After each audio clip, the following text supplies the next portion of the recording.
Libanda, Kobanda Kala, Kasito Tongolite, la libération a toujours été endogène. Ce qui est aussi la moto ya Libanda, aya ko libéré biso, libération on est ko salima mokolo mokote.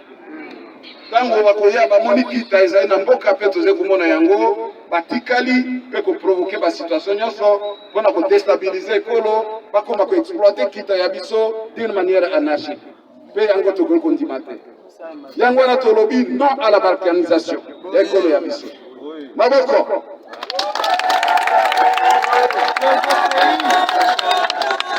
ande ko boto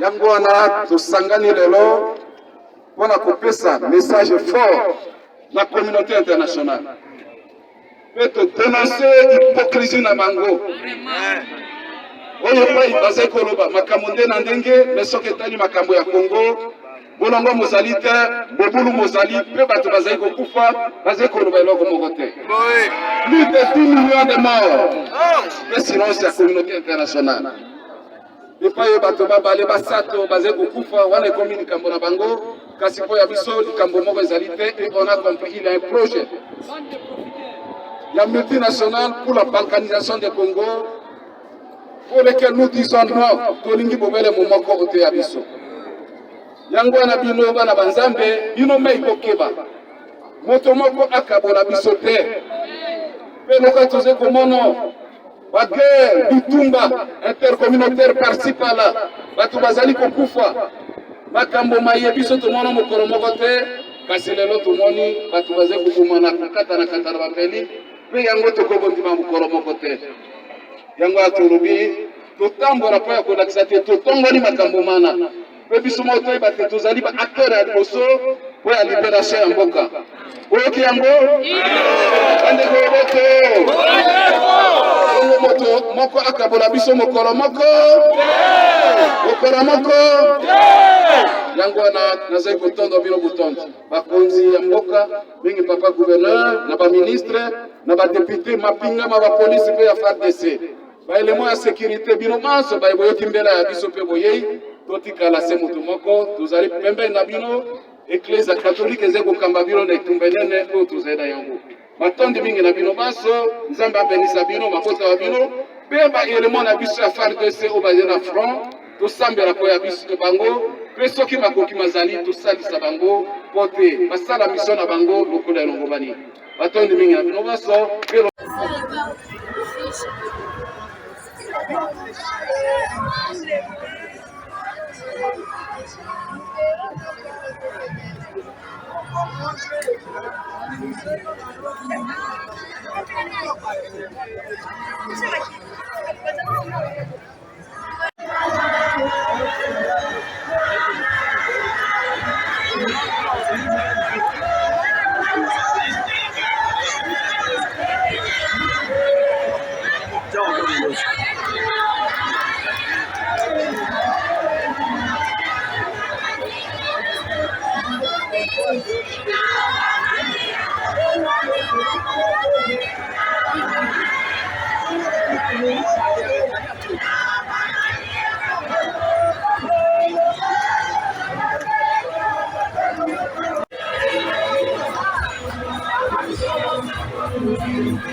L'heure est grave, c'est l'épigraphe qui ouvre les mémos que vient d'être lus par l'Église catholique devant le représentant du maire de la ville de Likasi empêché.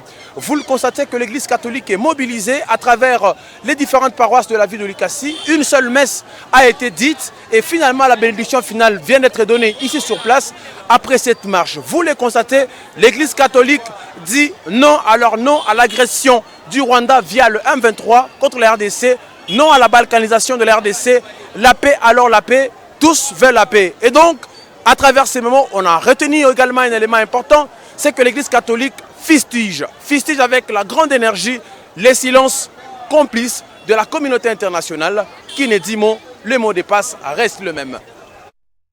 Moni Bodika, effet coupé wana, yemo pas sali, effet kazali, Bodika sali, au Seigneur yewana, moni, Bodika yewana. Marche à qui puisse les récits. Vous mettez la rétroviseur au Goumba Mobo. Marche les récits na qui puisse. Puis la qui puisse.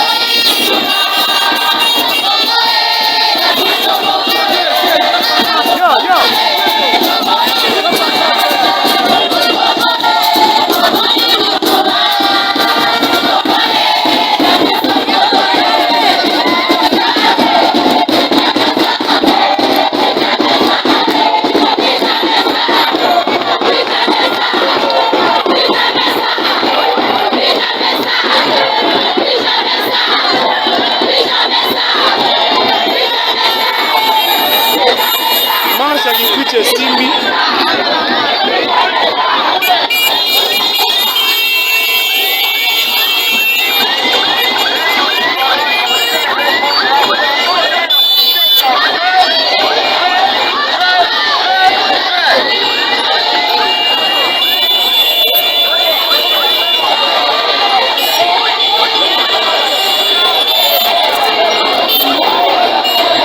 Mancha kikuiche tosi.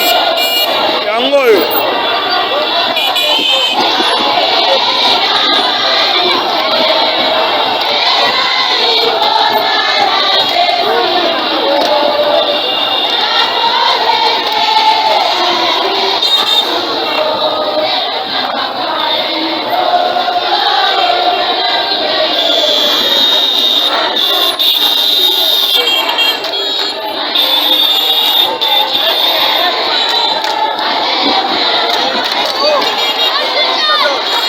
Azana inongo.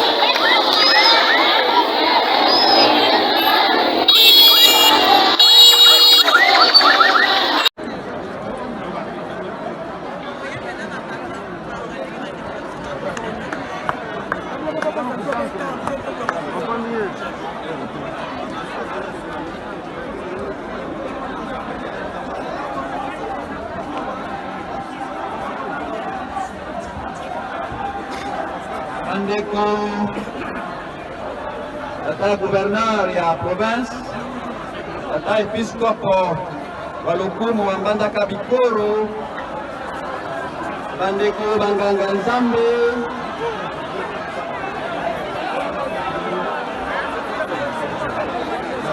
banyango bamotulele, bakonzi ya Lisambele na Ndio,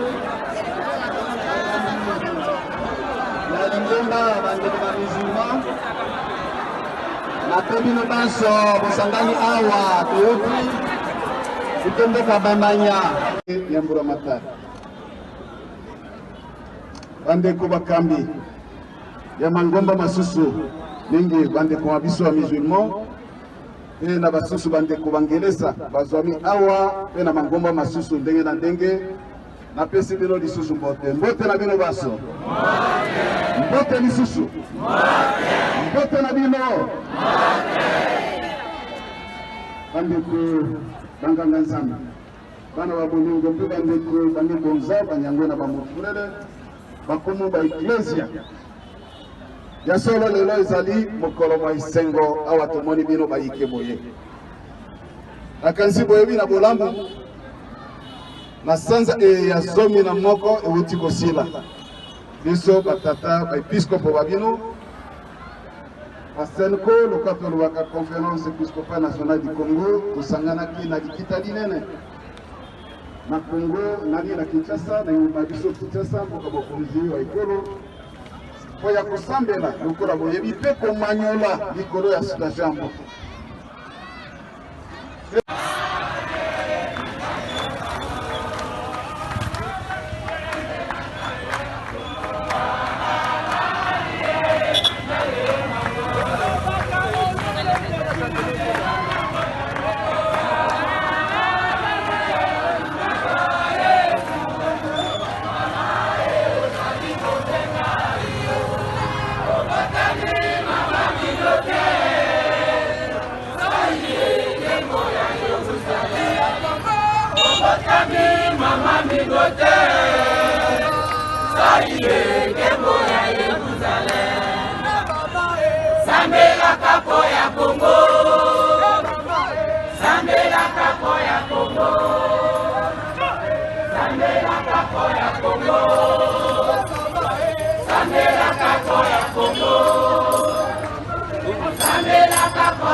Ta patrie. Quelqu'un ne peut pas venir te dire des conneries sur Minembwe et toi tu es là. Tu trouves ça normal? Pourquoi tu me regardes comme ça? C'est la patrie, je peux parler de ça ici. Tu me regardes, tu crois que je suis sorti de la prédication? Ce territoire est congolais. C'est un territoire congolais. Et ça n'ira nulle part. À moins qu'il y ait des gens qui veulent des morts. S'ils veulent tomber, ils tomberont. Ça ne sera pas la main d'un homme. Ça sera l'épée de l'ange de la mort. Aucune portion de la terre du Congo ne sera donnée à qui que ce soit. Sinon, je l'ai dit devant témoins, ce ne sont pas des hommes qui iront à cette bataille. Les fantômes vont se battre. Je sais ce que je dis. Les fantômes vont se battre. Gardez cet enregistrement. Ils vont voir ce qu'ils n'ont jamais vu. Ça ne sera pas des humains. On a dit l'armée congolaise est faible, il n'y a pas de problème. Ils ont piégé l'armée congolaise, il n'y a pas de problème. Mais il y a quelqu'un qui est au-dessus des armées. Lui, il a des armées. Il est capable de faire des choses que l'homme ne maîtrise pas. Le Congo pour les Congolais. Toi, tu crois que tu auras la paix où? Tu sais combien de fois je me suis senti humilié parce que j'étais ailleurs. Quand tu es ailleurs, on te rappelle toujours que tu n'es pas chez toi. Et on va te le rappeler en face. Le seul endroit où tu es chez toi, c'est ici. Parce que si nous ne pouvons pas former une armée ici, c'est qu'il faut fermer l'église. Ce n'est pas seulement le lieu où il faut enseigner le salut. Mais c'est le lieu où il faut aussi former une armée. Une armée pour le ciel. Mais des hommes capables de se battre pour leur patrie. Je parle aux jeunes de cette église. Qu'on ne te trompe pas. La patrie est sacrée. Et on peut mourir pour la patrie. Tout n'a pas le même prix. Il y a des choses qui sont tellement précieuses pour lesquelles tu peux donner ta propre vie. Je vais te dire quelque chose de bizarre que tu vas peut-être comprendre. Si tu ne comprends pas, tu prends comme ça. Et je vais fermer la parenthèse. Si tu badines avec ce qui est en train de se passer, et si tu ne travailles pas ton mental, de manière à comprendre que la patrie se protège, c'est qu'ils ont commencé. Ils vont agir comme des envahisseurs. Déjà, toi, tu es assis ici, mais ils ont envahi ton armée. Et c'est comme ça qu'ils vont t'envahir. Et un jour, tu seras sous la malédiction de la Bible.